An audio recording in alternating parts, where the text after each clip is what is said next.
Siyabona ekhaya ukuthi sekhaya la indlu yasekhaya le, so sifuna nje ukuzokwazi ngani ukuthi ningobani bakwabani niphila impilo kanjani. Mhlambe ukutshela umuntu osekhaya indlu osayibona kancane, isimo la ekhaya nibhekene naso ungasichaza njengesimo esinjani, si-right asikho right nje sinjani? Isimo la ekhaya asikho right. Angisebenzi, akukho right. Angisebenzi, siyalamba nje nomuzi njengoba nubona unjena, amatoha ngiwatholi. Ngithola imali yeqolo ukuze ngikwazi ukuthi sigcine sihlile la ekhaya. Iyona esisizayo. Ngizama-ke kodwa ayi ngeke. Njengoba amatoho ngekho nje kuyabheda. Yeah. Yebo, sixakekile nje asina lutho. Asina lutho. Empilweni khona umuntu okuthiwa uxakekile noma ngithi uswele noma uyahlupheka. La ekhaya liphi igama engalisebenzisa? Siswele. Niswele. Yebo. Yebo. Ngiyayithanda lo show yes. Mina bengingasho ngobudlapha ngithi nihluphekile. Ngenxa yokubona isimo engisibonayo. Yeah, nami ke ekhaya sake saphila ngephansi kwesimo esikanje. Wahamba ngoba isikhathi sashintsha. So isikhathi esiningi kweminye imizi izimo ishintshile njengamanje. Isimo esifana nalesi sesiyimvela kancane. Ingakho bengingathi nihluphekile kodwa ngiyathandela ukuthi niswele ngoba niyaphila ninayo indawo yokuhlala noma ingekho yinhle hle. Sengisho ngesimo senhlalo ukuthi ningahlala mhlawumbe umuntu oyibukayo isimo la ngaphakathi sinjani, ubani room lona yini eyenziwa lana nje. U4 room lo. Elinye ikamera lilala ubhuti wami, ubhuti Sibu. Elinye lilala thina. Bese kuthi ngale ekitchen ke ila kuwa khona ke nala idining sibasela khona. Yeah. Ngoba asinawo ugesi. Yeah. So siyabasa la idining bese kuthi le ndlewayo ke asisebenzise sihlanganise impete ngaleni senza nekitchen endlini eyodwa. Yeah. Elinye ilala ubhuti wami 4 room. Yeah. So isizathu sokuthi nibase la ngaphakathi ngoba ugesi aninawo. Yeah. Awukho yonke le ndawo ugesi noma la ekhaya kuphela la ongekho khona. Ubukhona ugesi ubukhona kwafika amaphara ke ashaya intambo phansi. Oh. Yeah. Yeah. So ngokuthi indaba ukuthi niyalamba. Omunye umuntu uzoyibuza ukuthi nilamba nibangaki, ngizwile uthinta umfowenu ingane zala ekhaya zingaki. Ingane zala ekhaya zo3. Yeah. Nami ngifola ngaphansi kwengane kodwa ke. Yeah. Yebo. Uba ingane ezo2 encane bese kube yasiswami. Bese kube mina nobhuti wami. Futhi siba 5. Umuntu wesilisa kule ndlu ubhuti wakho kuphela. Yebo. Yeah. Yebo. So ngale kweqolo yiphi enye indlela enihlanganise ngayo njengoba uthi uyazama ngendlela ozama ngayo. Makuthiwa iphelile imali yeqolo yiphi enye indlela okwazi ukuthola ngayo imali? Siwashela abantu uma besibizile bese bene washing. Hambe siyomwashela lo muntu asinike lokho asinika kona. Yeah. Yona indlela ke sikwazi kwamanje ukwenza ngayo. Kuthi mesiwash simwashelile asinike lo 50 rand sipatanishe siqhubeke sipatanise. Yeah. Yeah. So ngokwesimo sokufunda ingane ingakayifunda. So ziyafunda zombili. Uiba una 5 years. Ufunda grade R la primary. Bese kuba ubaby uAndiswa Zondi nganye siswami ina 17 ifunda eMlulamo 8. Yeah. Uyuphatheka kanjani uma ubona ingane ebuya esikoleni ezingazithi izodlana? Ngiphatheka kakhulu. Kakhulu. Yeah. Because nami ngiyazama kodwa still kufane ngiphatheke laphi. Yeah. Ngize ngisize ukuyocela komakhelwane ukuthi abangiphi into engizoyipheka. Isimo semfundo yakho kufundekile noma? Ngagcina ka5. Wagcina ka5. Yeah. Yeah. Ngiyakuzwa. Okusho ukuthi imisebenzi ongakwazi ukuyenza imisebenzi edinga amandla. Njengoba usho ukuthi ukhanga uwashela abantu, usho ukuthi ungabamba leyo msebenzi nje. Yeah. Into zokugqoka enganeni khamba kanjani isimo? Ngiyabheda. Yeah. ngiyabheda azinazo kahle hle. Azinazo ngoba sisiphiwe thothi lokhu kuncane bese isikhathi akumlingani inhloko so abanazi ingubo. Yeah. Asinazi ingubo. Ngicela usondeze kanje lo mbhobho lo. Asinazi ingubo. La kulama camera wabonayo uzobona abantu abaningi abahlukahlukene. Mhlawumbe umunye uzomthinta inkinga yakho. Ukuyikhulumela nomuntu. Ngabheka ngala ubheke ngala uyikhulumele nomuntu ngayedwa ekhaya ukubonayo ukuthi mhlambe ningafisa ukulekeleleka kephi. Mhlawumbe umsebenzi, impahla zengane nje ushiye nenamba yakho ngathini ukuyicelela. Bengisacela ubona le video ukuthi asisize angithola umsebenzi ngiphinde futhi ngithole nengubo zengane. Impahla asinayo inhloko endlini, ifurniture ayikho, imbhede ayikho akukho lutho. Sicela usizo. Yeah. Siyacela umphakathi sicela isizeni. Siyanicela. Yeah. Okay, khuluma ngefurniture njengamanje. Omunye umuntu uzoyibuza ukuthi hayi furniture izongenaphi la. Kunomsebenzi engubona esandleni sami sokunxele omuhle. Nansi indlu. Amaroom amangaki lawa? Lendlu yakhiwayo. 4 room. 4 room. Usukaphi? Okay. Kwafika ubhutide lani ngelinye ilanga. Owamkhizi. Une-hardware la ngenhla. Yeah. So afika wabona isimo sethu, wakhuluma nathi amtshela ihlala la impilo nje. So afika wasihamba wasithengela ukudla nengane. Wabuya ke wathi ayi singabe sisakhathazeka uzosisiza asakhele indlu. Yeah. Ubhuti nihlala naye endaweni omakhelwana. Yebo ukhulele la. Yes. Ukhulele la. Phela. Yeah. Kubuye nje la kamakhelwane. Yeah. So ngicabanga ukuthi le ndlu le yenzeke ngokukhulu ukusheshsha. Yebo kakhulu. Yeah. Ibe njani injabulo ngalesikhathi efika nokudla emtshela ukuthi uzonakhela nangampela wabuye ngokukhulu ukusheshsha nakho indlu yakhiwe kushoda ukuthi ifulelwe njengamanje naphatheka kanjani? Mina eqaleni angikholwanga. Yeah. Angikholwanga ngempela. Ngathi noma kushiwo ngathi hayi ngisaphupha. Kuseyiphupho engizovuka kulona. Because baningi abantu abadlulile la kodwa abakwazanga ukwenza lokho. So ngayitshela ukuthi hayi ngiyaphupha nakho sekwenzeka ngempela ke ngaqala ngathi kanti uNkulunkulu unjani menza kanjena. Alethi ingilosi yobhutide lana ayilethi la ukuthi izosisiza. Sekuhluleke abantu abanemali abaningi abakwazanga ukuphumelela ukuthi bazosisiza. Nakubhudelani manje siyafika usezosisiza. Ngajabula kakhulu ngijabule ngale ndlela le. Because bezithi noma ifika imvula kule ndlu endala ngithi Jehova uzosikhumbule. Kulezi ingane engihleli nazo uzoqondezela lezi ndonga. Kube kukhona abantu kodwa bengenandaba. Ngithe ubhudelani mefika ngabona ukuthi Jehova uyizwile umthandazo umlethe njengengilosi. Ngijabule kakhulu ngokwenza ubhudelani. Ngijabule kakhulu usebenzile. Hayi ngiyakuzwa dadewethu. Engilibambayele ukuthi wawungakholwa. Bathi ngenhlanhla leyo umfowethu Mkhize waba neqiniso. Yebo. Namhlanje nazi indonga zikhona nizosuka endlini yodaka niye endlini yesitini.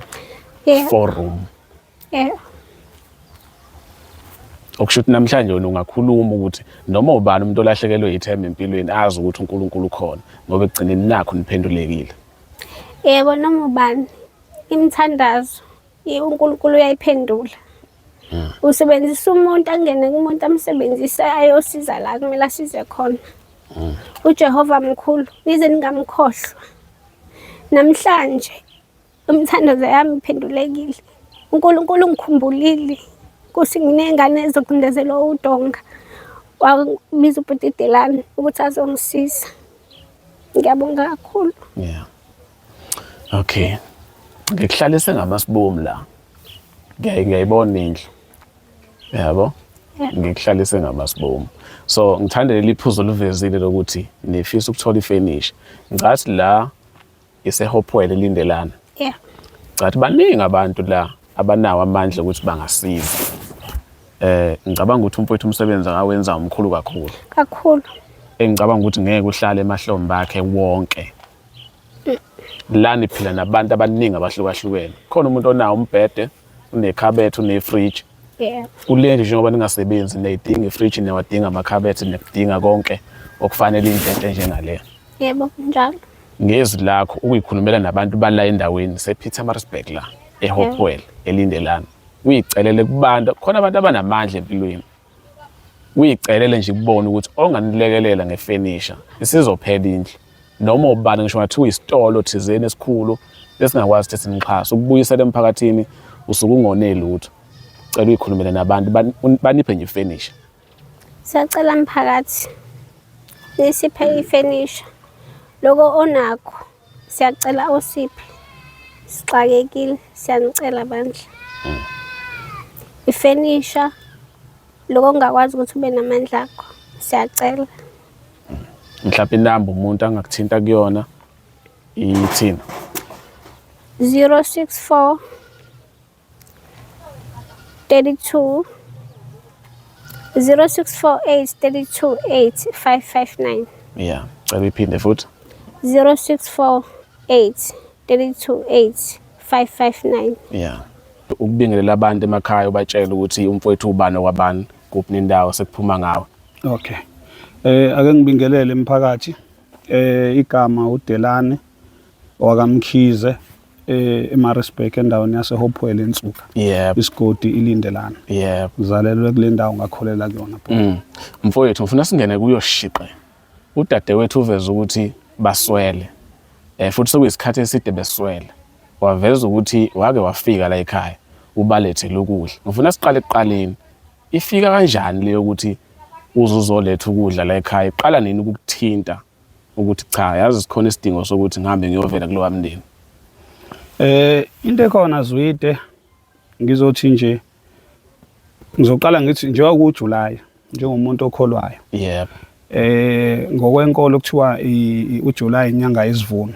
Okusho ukuthi okusuka ukusebenzile uyahamba uyonikela ngakho enkonzweni noma kubantu abasuke behluphekile noma abasuke bexakekile ngaleso simo.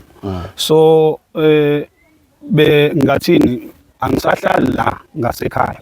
Ikhaya leli esikulona iseduze kwasekhaya la ngikhulele khona ngumfana. Yeah. Ngaganwa ngase-ke nami ngokwandisa umuzi kababa. Kodwa khona la endaweni. Yeah. So bebekhona belo bengithinta ukuthi hayibo uyakhumbula lo yamuzi lo uyahlupheka isimo sisekho sihle kanje inazi ingane zizobulawa zicenezelwe indlu. Sengithi mina mhla ka20 beku20 July. Hayi ngithatha umngani wami nje omunye ngithi ake sike soko siyelindelana esobona. Yeah. La ekuloku ekukhala kangaka ukuthi kanti konakelephi. Yeah. Mengifika la mfokazi Zwide ngafika isimo singekho right. Ngafika ukudla kungekho at all.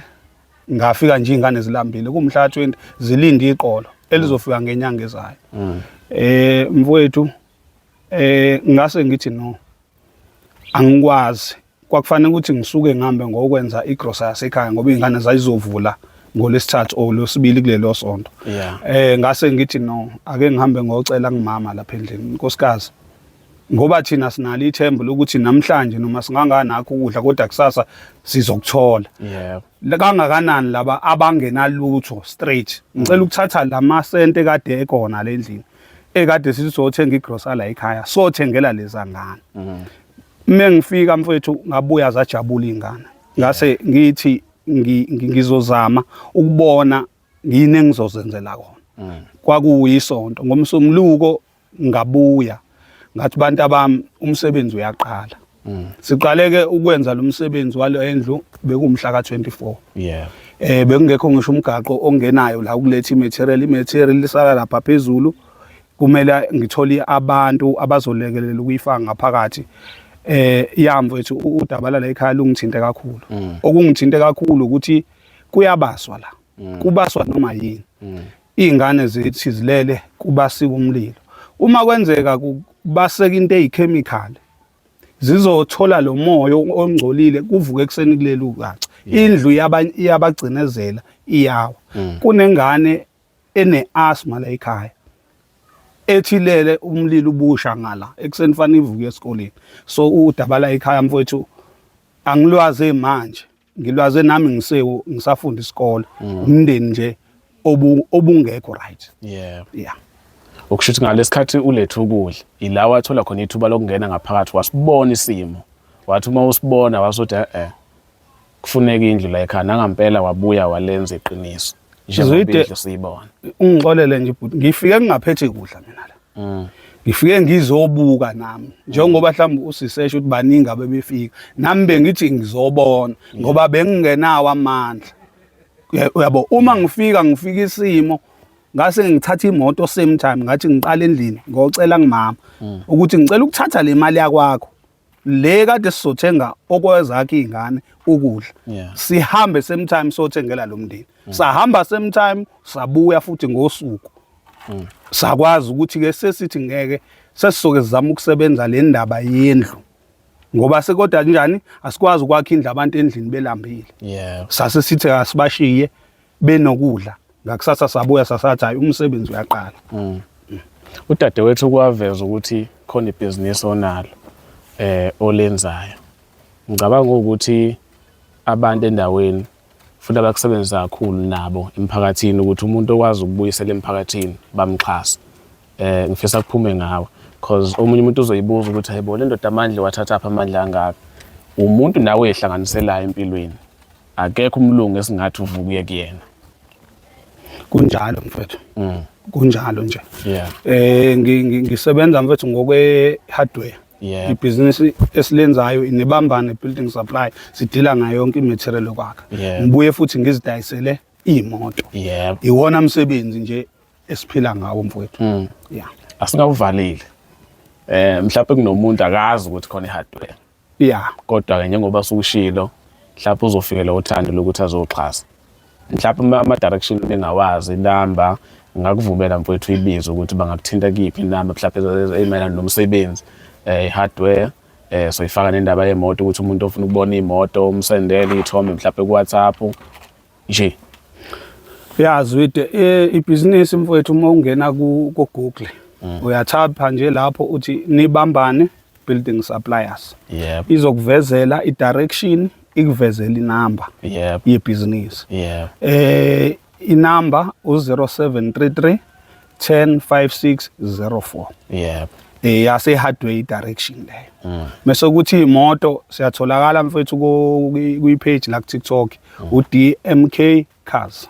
Yonke imoto esuke sinazo sibonakala lapho mfethu. Yebo. Okushuthi uma ufuna ukubona imoto noma yipi imoto ongasuyicabanga ungayithola ukungena epagini likamfowethu akaqeda kulisho ukwazi ukuthi ubheke ukuthi iziphi imoto esuke zikhona ngaleso sikhathi. Mfowethu umsebenzi owenzela ekhaya mkhulu kakhulu. Kuzoba nombuzo mhlawumbe nakomakhelwana abanye abaswele nomunye athi umfowethu umkhize singambona nendaweni aphinde futhi ayokwenza into enhle efana nale noma mhlawumbe kwezinye indawo. Khona izinto ezinhle singaphinde sibone uzenza. Lapho mfokazi wide ngiyakuthembisa bhuti. Bekuyisifiso sami ngendlela engikhuliswe kahle ngaye abazali bami abangasekho emhlabeni. Kodwa ngase ngithi angikwazi ngelinye ilanga ukubonakala ngosizo uzwide ehluhluwe noma ngibonakala ngosizwa emnambithi esimene esisuke sikhona ngoba abantu bayahlupheka zwide. Kodwa ngasekhaya ngisho umakhelwane. iBhayibheli lithi thanda umakhelwane wakho njengoba uzithanda wena. So angikwazi ukubonakala ngosizo ehluhluwe kukhona abantu abasahlupheka ngalolu hlobo. So zwide ngiyathembisa bhuti ukuthi ngisazobonakala ngisiza la ngingakwazi ukusiza khona. Ngingabheke enzuzo, ngingabheke lutho. Kodwa kubalekile mfowethu ngibonga ukukhuliswa abazali ngendlela eright. So namhlanje indlela engisiza ngayo nengilekelela ngayo kuyimthandazo yabo. Bona abangasakwazi ukuthi banje njani bayi enjoy ngoba basekho sebendelele kweliphakade.